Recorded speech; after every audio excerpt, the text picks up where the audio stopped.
What's going on, guys? It's your boy the Markham Knight here. Today's video is going to be about another Justice League featurette. This one is featuring Cyborg, which I'm actually really excited for. Now initially I thought they were probably going to pop these out week by week, but it turns out they kind of released them all at a weird schedule. There is another one that's out. It's the Aquaman one, which I will be reacting to and talking about after this video. It'll probably come out tomorrow, but definitely very, very cool that they're doing featurettes on all their characters. Wonder Woman and Batman are still left. I don't even think they're going to do one for Superman because, as you know, in Batman vs Superman, spoiler alert, Superman died. So I'm going to go ahead and I'm going to jump into this one, react to it, and then I'm going to talk about where I think Aquaman fits in, or sorry, not Aquaman, where I think Cyborg fits in to this Justice League movie in the cinematic universe versus maybe the comics. Okay, I'm going to jump in here. Okay, so it's the intro. Cool. It's time, Victor. Time you discover the hero you are.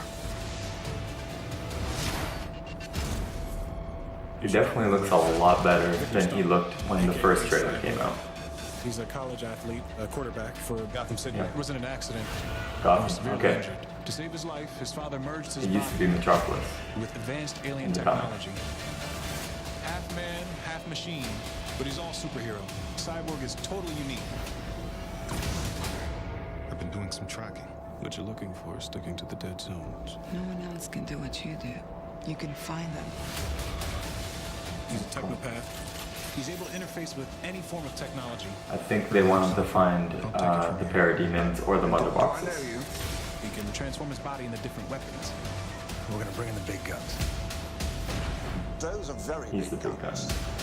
Cyborg Okay. is the perfect combination of the power of technology and the strength of the human heart. We need you, Victor. And maybe you need us. He's ready to help save the world. Never a dull moment. You guys better watch out. Justice is coming. Okay. I'm gonna stop that right there. Alright, so Cyborg. Let me just put this down again. Okay, so Cyborg. Definitely looks really cool. I'm interested to see kind of how much of his backstory they go into. For those of you who don't know, Cyborg is basically a football player who was basically top tier college level, looked like he was gonna be getting scholarships left, right, and center to every university he wanted to. Looked like he could have gone pro. Basically, he was like a LeBron James type level athlete. And he was an amazing player, and his dad never took him seriously because his dad constantly worked at Star Labs and he basically did high level government work. And now that superheroes have come, he basically thinks his football playing is kind of childish compared to the real world. It doesn't really apply to some of the stuff that his dad's doing, so his dad doesn't take him as seriously. Now in the comic books and stuff, an explosion did do kind of some stuff to him. Sometimes it's been car accidents that kind of destroyed his body part. In Justice League War, they went with the explosion of the mother box doing the boom tube exploding into him and it kind of destroying a big part of his body. We did see in Batman vs Superman that Silas Stone was just kind of playing a little bit with different alien technology to see kind of what happens and how it reacts. Now, in the actual comic books, there were nanobites that were also used to kind of form Cyborg's body.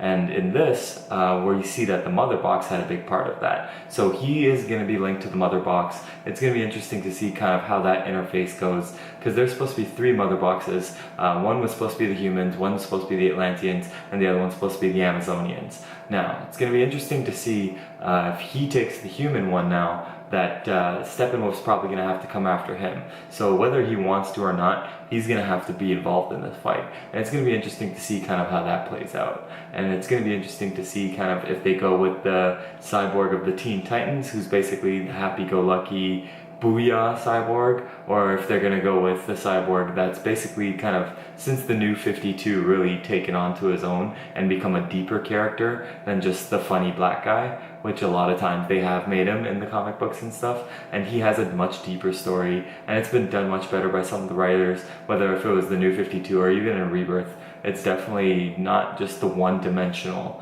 character anymore. He's a lot more layered and a lot deeper, and it's become a more interesting story. So it's going to be interesting to see if they play on that story. Another thing I talked about in the Flash featurette video, it will be interesting to see if him and Barry Allen knew each other in high school or college or whatever level they were at, because they're supposed to be played off as around the same age, even though I do know the guy playing Cyborg Ray Fisher is older than Ezra Miller, but they're supposed to be played off as near the same age. So it's going to be interesting to see, because Vic Stone is a good guy, so maybe his friends will be bullying Barry maybe at one point in the movie or something, and then he's going to be the one to protect him, and it's going to be interesting to see if that kind of plays out later and you see that kind of mentioned at any point, that they did kind of know each other from school and stuff like that. That'd be cool. I really think that'd be an element if they threw in there. It would kind of make their camaraderie. It would kind of give them a bond that none of the other teammates would have, and that would be interesting to see them play off of. Otherwise, it looked really cool. I am interested to see which direction they go with Cyborg and his part to play in this.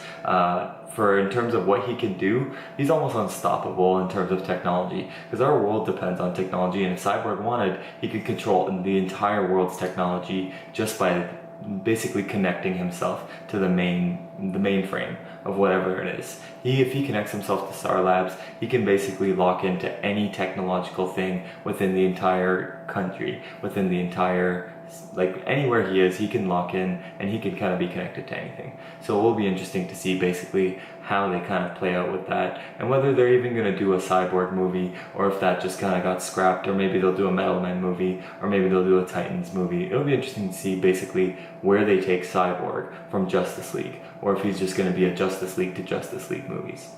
Anyways guys, that's my idea on what Cyborg's going to be like. What do you guys think? This is the Markham Knight telling you to like, comment, and subscribe.